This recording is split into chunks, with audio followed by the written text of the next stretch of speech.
Nobody likes talking about money. In fact, as I say the word money right now, there's an eye twitch. There's a gap that just developed in your tooth because there's something about money that competes for our heart's affection. There's something about money that gives us safety and security. It's why Jesus in Matthew chapter 6 says you can't serve two masters. You're going to love one and hate the other, be devoted to the one or despise the other.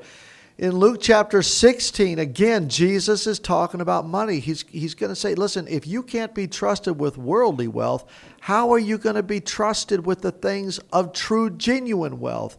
In other words, the riches of the kingdom. Jesus says, you will have things taken from you if what you have, you don't even steward the way you're supposed to. You say, Pastor Dan, what is it that I'm supposed to do with it? You're supposed to remember that God is your supply.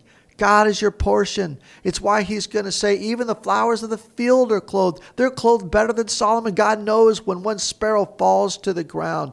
There's something about money that competes as though it's a God in our life. It gives us safety, gives us security, gives us freedom. It feels like when you have money, you have what you need to make certain that you're going to be okay. And Jesus says it's your Father in heaven that is to be that. He's your safety. He's your security. He's the one that you're to put all of your confidence in. Even as I say it right now, you can feel the tension that rises up in all of us because God says, I'm the one who supplies for your need.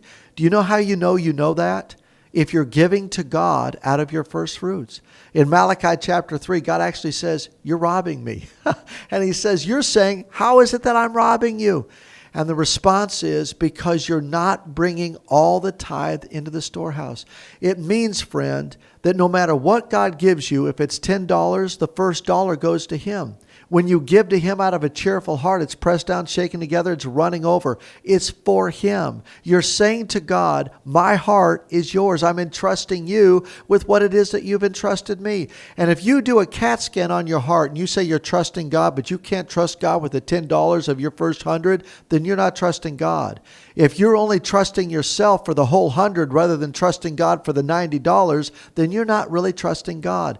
God says, give it to me and see if I don't open up the windows of heaven. See if I don't make it so that when you reach into your purse, there's not still money there. Some of you have experienced that the last thing to get saved is your wallet. Friend, I want to challenge you. Give God out of the first fruits and entrust that God can stretch everything else and make it more than otherwise you've ever had. And when you give to him cheerfully. Give to him abundantly. Go the extra mile and say, my hope and trust is in you. God cares about money, not for the sake of money. God cares about money because it reveals where our heart is in trusting him.